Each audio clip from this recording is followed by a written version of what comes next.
Now मैं ये series के लिए काफी ज्यादा एक्साइटेड था क्योंकि ये नॉट ओनली बेस्ड है one of my favourite video games पे, बट इसलिए भी क्योंकि ये सीरीज के जो क्रिएटर है वो है एक इंडियन एंड उनका नाम है आदि शंकर। एंड उन्होंने ऑलरेडी एक बैड एस सीरीज बना दी है for another one of my favourite 16-बिट गेम कॉल्ड कैसलवेनिया। एंड जिन्होंने भी वो सीरीज नहीं देखी है ना, भले ही आपको एनिमेशन ना पसंद हो, भले ही आप सोचो कि एनिमेशन बच्चों की चीज है, मैं आपको हाईली रेकमेंड करूंगा कि आप जाके उसको चेकआउट करो ऑन नेटफ्लिक्स। उसके पहले सीजन में सिर्फ और सिर्फ 4 एपिसोड ही है, but it's more than enough to keep you hooked for the entire 4 season. But जहां तक ये सीरीज की बात करें ना, जिसका इंतजार मैंने पिछले 7 सालों से किया है, तो वो कैसी है? Well, it is very safe to say that this series is very very very average. Like seriously ये सीरीज काफी ज्यादा एवरेज है। लाइक ये कोई भी एंगल से बुरी सीरीज नहीं है, बट एक सीरीज जिसका इंतजार 7 सालों से किया हो, ये वैसी भी नहीं है। और वो इसलिए होगा क्योंकि एनिमेशन में हम इतने शोज देख लिए हैं of such a great story telling, from Invincible to Creature Commandos to Adi Shankar का खुद कैसलवेनिया और कैसलवेनिया नॉकटर्न भी, कि इसकी राइटिंग वो लेवल मैच ही नहीं कर पाती है। बेसिकली ये शो की कहानी कुछ ऐसी है। जो लोग ओरिजिनल सोर्स इसके गेम के बारे में नहीं जानते हैं, उनको बता दो कि एक डांटे नाम का डीमन हंटर होता है, kind of like bounty Hunter जैसा,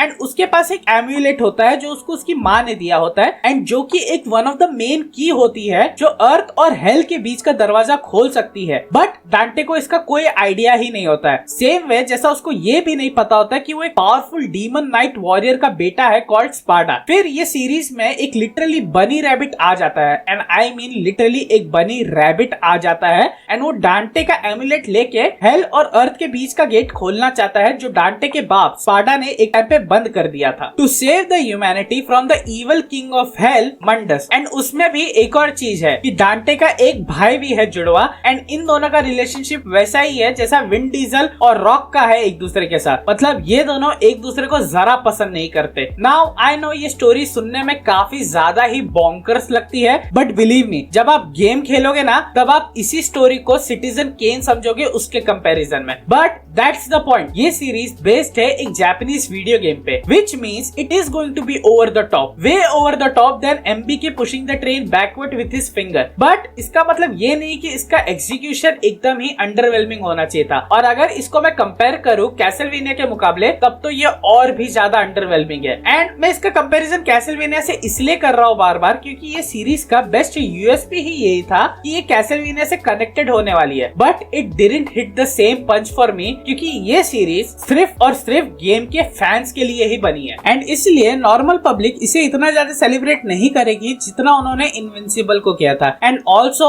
not many anime fans as well, क्योंकि एज एन एनिमे भी ये काफी ज्यादा बेसिक है, एंड पर्टिकुलरली ये एनिमे भी नहीं है, it's a mixture of Japanese anime and American animation. And अगर मैं मेरी बात करूँ ना, तो मेरे लिए कुछ कुछ चीजें तो वर्क जरा भी नहीं करी इसमें, जिसमें से सबसे पहली थी डांटे की वॉइस। नाउ डांटे एक डेडपुल टाइप कैरेक्टर है, he is cool, he is badass, but उसी के साथ साथ वो बहुत फनी भी है। एंड यहाँ पर उन्होंने उसकी पर्सनैलिटी तो बहुत अच्छे से पोर्ट्रे की है, बट फॉर सम रीजन उसकी वॉइस मुझे उतनी खास लगी नहीं। सेकंड है लेडी AKA मेरी, जो कि ठीक ही थी पूरे सीजन में, एंड ये बहुत एक वाइटल पार्ट भी है गेम का, but she took a lot of this season. ऐसा लगा मुझे जैसा कि लाइक विचर सीजन 1 येनिफर के लिए था, वैसे ही DMC का फर्स्ट सीजन लेडी के लिए था। एंड नाउ मेरा सबसे बड़ा ग्राइप ये सीरीज के साथ जो इन्होंने किया है ना वर्जिल के रिवील के साथ, वो पूरी तरीके से बर्बादी थी। Like Virgil is one of the most baddest villain in the history of gaming, and उसके और डांटे के राइवलरी के चर्चे इतने होते हैं जितना इंडिया और पाकिस्तान के भी नहीं होते। And as you can guess, उसको सीरीज के सबसे एंड में दिखाया जाता है, बट इट इज रूइंड, क्योंकि फर्स्ट या सेकंड एपिसोड में एक शेप शिफ्टिंग साइक्लोप्स है जो वर्जिल का रूप लेके ऐसा आ रहा है मानो भाई, अरे भाई वो वर्जिल है, अनुपमा नहीं है जो आप रास्ते में चलते चलते बन जा रहे हो, which I really didn't like, because it ruined the end reveal of Vergil. But that said, अगर आप DMC के गेमिंग सीरीज के फैन हो ना, देन आपको ये सीरीज एक फन वॉच तो जरूर देगी, क्योंकि हर एपिसोड में एक नई फाइट है, विलन्स जिनको हमने गेम्स में देखा है वो एनिमेशन में काफी अच्छे दिखते हैं। इट्स जस्ट दैट कि ये सीरीज सिर्फ और सिर्फ फैंस के लिए ही है। लाइक जब मैंने इनविंसिबल देखा तब मैंने उसकी कोई भी कॉमिक्स नहीं पढ़ी थी, लेकिन वो देखते टाइम मुझे उसकी कमी महसूस नहीं हुई, क्योंकि वो स्टोरी इतने अच्छे से लिखी गई है एंड इतने अच्छे से अडेप्ट की गई है कि नॉर्मल लोग भी उसे एंजॉय कर सकते हैं, but here not so much. And इसलिए रेटिंग की अगर मैं बात करूं तो मैं ये सीरीज को दूंगा 5 में से से पूरे 2.5 broken PS2 controller. I'm not gonna lie, I was kind of disappointed by this, but please आप सब जाके चेकआउट करो Castlevania on Netflix. It is really good and फिर मन करे तो आप ये भी देख लेना। तो बस यार आज के लिए इतना ही, मिलते हैं मेरे नेक्स्ट वीडियो में। तब तक के लिए please like this video and please share this video and please subscribe to my channel. We are very close to 500 subscribers, तो प्लीज कर दो यार। मिलते हैं मेरे नेक्स्ट वीडियो में। Till then this is GTR signing out.